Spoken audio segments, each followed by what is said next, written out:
세일링에서 승리의 그 짜릿한 순간 있잖아요. 그게 단순히 그날 바람이 잘 불어주고 기술이 좋아서만 만들어지는 게 아니에요.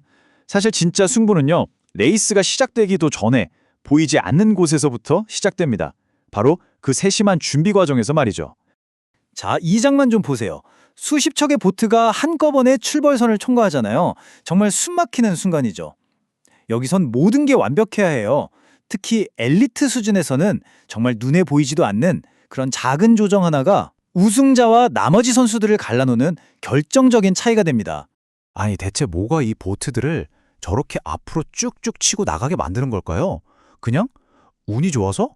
아니면 우리가 모르는 어떤 과학적인 비밀이라도 있는 걸까요? 오늘 바로 그 숨겨진 비결을 한번 제대로 파헤쳐 보겠습니다. 자, 그래서 오늘은요. 먼저 스피드의 기초부터 다지고 그 다음엔 여러분만의 스피드 청사진을 어떻게 만드는지 알아볼 거예요. 그리고 실제 바다 위에서 써먹을 수 있는 플레이북, 그리고 인간 동력, 즉 키네틱스의 힘, 마지막으로 승자의 마인드셋까지 차근차근 짚어보겠습니다. 자, 첫 번째 섹션입니다. 스피드의 기초. 재미있는 건요, 이 모든 게 물에 들어가기 전부터 시작된다는 거예요. 최고의 속도라는 건 절대 우연히 만들어지지 않습니다. 아주 정밀하고 또 일관된 그런 단단한 기반 위에서만 만들어지는 거죠. 빠른 세일링의 핵심은 한마디로 통제입니다. 이게 무슨 말이냐면요, 체계적이고 반복 가능한 과정을 만들어서 예측 불가능한 변수들을 하나씩 없애나가는 거예요. 딱 그거죠. 과학자가 실험실에서 모든 조건을 똑같이 맞추는 거나 레이싱팀 미케닉이 차를 완벽하게 세팅하는 것처럼 말이에요. 그럼 이 정밀한 과정, 뭐부터 시작해야 할까요? 자, 첫 번째, 무조건 똑같은 도구를 써야 합니다. 매번 다른 줄자를 쓰면 안 되겠죠? 검증된 금속 줄자랑 보정된 텐션 게이지, 이게 기본이고요. 두 번째는 바람이 없는 아주 잔잔한 곳에서 기준점을 잡아야 한다는 겁니다. 그래야 측정값이 정확해지니까요. 그리고 마지막으로 크루들끼리 역할을 딱 정해서 손발을 맞추는 일관된 루틴이 있어야 합니다. 자, 여기서 끝이 아닙니다. 네 번째, 돛대가 완벽하게 대칭인지 확인해야 해요. 메인 한랴들을 수직추처럼 딱 늘어뜨려서 마스트가 정확히 중앙에 오게 맞추는 거죠. 다섯 번째는 정밀도 유지.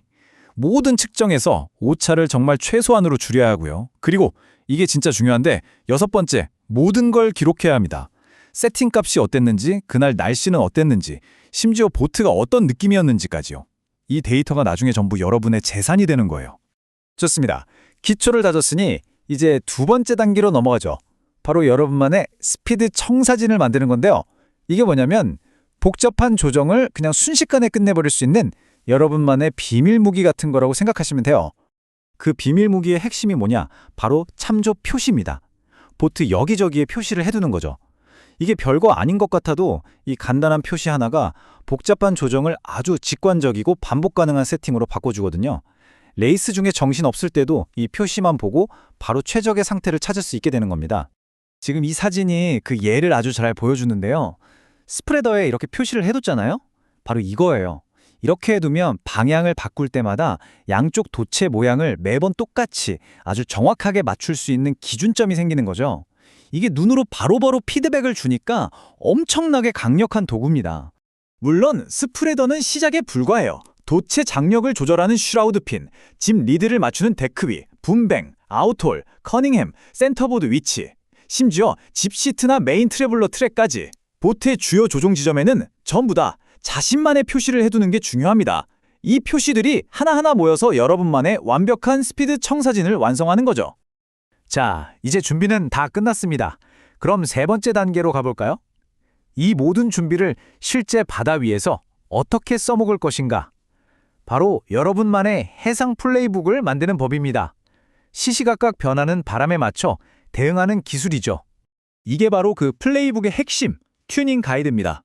딱 보면 아시겠지만 바람 세기에 따라서 어떤 세팅을 해야 하는지 미리 다 정해놓는 거예요. 이게 있으면 바다 위에서 이 정도 바람이면 어떻게 해야 하지? 하고 고민할 필요가 없는 거죠. 그냥 데이터에 기반해서 빠르고 정확한 결정을 내릴 수 있게 됩니다. 이 표를 실제로 어떻게 쓰는지 한번 볼까요? 예를 들어 바람이 7노트 미만으로 아주 약해요. 그럴 땐 돛의 텐션을 좀 느슨하게 풀고 크루들은 앞으로 와서 무게중심을 넘겨서 최대한 바람의 힘을 받아내는 거죠. 반대로 바람이 15노트 이상으로 엄청 세게 분다. 그럼 텐션을 아주 평평하게 당기고 크루들은 최대한 뒤로 빠져서 보트가 들리지 않게 평평하게 유지하면서 저항을 줄이는 겁니다. 이런 식으로 상황에 따라 모든 세팅이 전략적으로 바뀌는 거죠. 이 그림은 뭐랄까 보트랑 대화하는 법을 알려준다고 할 수 있어요. 돛에 붙어있는 저 작은 실, 텔테일이라고 하는데요. 저 녀석의 움직임이랑 조향 각도를 보면 보트가 지금 무슨 말을 하는지 알 수 있거든요. 예를 들어서 속도를 내려고 바람을 좀 넓게 받는 푸팅 모드일 때랑 최대한 바람을 거슬러 올라가려고 각을 좁히는 핀칭 모드일 때 저 텔테일이 완전히 다르게 움직여요. 이걸 읽어내는 게 바로 보트의 상태를 파악하는 기술인 거죠. 자, 이제 보트 세팅은 완벽해졌습니다. 하지만 이걸로 끝이 아니에요. 속도를 완성하는 마지막 퍼즐 조각이 남아있거든요. 그건 바로 인간 동력입니다. 네 번째 섹션에서는 크루들의 움직임, 바로 이 키네틱스라는 게 어떻게 보트를 더 빠르게 만드는지 알아보겠습니다. 키네틱스가 뭐냐면요. 아주 간단해요. 크루들이 몸을 조화롭게 움직여서 보트의 속도나 움직임에 직접적으로 영향을 주는 기술, 이걸 말하는 겁니다. 이 키네틱스를 제대로 하려면 네 가지가 완벽하게 맞아야 해요. 기가 막힌 타이밍, 정교한 테크닉, 그리고 최적화된 힘, 마지막으로 이 모든 걸 하나로 묶어주는 스키퍼와 크루 간의 소통. 이 중에 하나라도 어긋나면 속도는 절대 안 나옵니다. 이 표를 보면 태깅, 그러니까 방향 전환을 할 때 얼마나 정교한 협력이 필요한지 딱 보이죠? 이건 거의 잘 짜인 안무 같아요. 스키퍼가 보트를 돌리기 시작하면 크루는 딱 기다렸다가 정확한 타이밍에 동시에 반대편으로 넘어가죠. 그리고 마지막엔 함께 무게중심으로 보트를 꽉 눌러서 안정시키고 속도를 붙이는 거예요. 이게 바로 완벽한 팀워크의 예술입니다. 자, 이제 마지막입니다. 사실 이 모든 기술보다 더 중요할 수도 있는 것, 바로 마인드셋에 대한 이야기입니다. 진짜 최고의 선수들은요, 속도 자체를 최종 목표로 보지 않아요. 그보다는 이걸 끝없는 배움의 과정으로 받아들이죠. 여기 이 문장이 핵심을 꿰뚫고 있어요. 모든 레이스에서 이길 수는 없지만 모든 레이스에서 배울 수는 있다. 바로 이거예요. 패배 없는 접근법. 이게 진짜 성장을 만드는 힘이죠. 이기고 지는 결과에 연연하는 게 아니라 매 순간 배우는 것에 집중하는 자세 말입니다. 결국 우리가 추구하는 궁극적인 목표는요, 시시각각 변하는 저 바다 위에서 어떤 상황이 닥쳐도 다 대처할 수 있는 그런 능력을 키우는 거예요. 오늘 우리가 이야기한 이 모든 과정을 완전히 내 것으로 만들었을 때 여러분은 어떤 바람, 어떤 파도 앞에서도 흔들리지 않는 자신감을 갖게 될 겁니다. 자, 이제 여러분께 마지막으로 이 질문 하나를 던지면서 마무리하려고 합니다.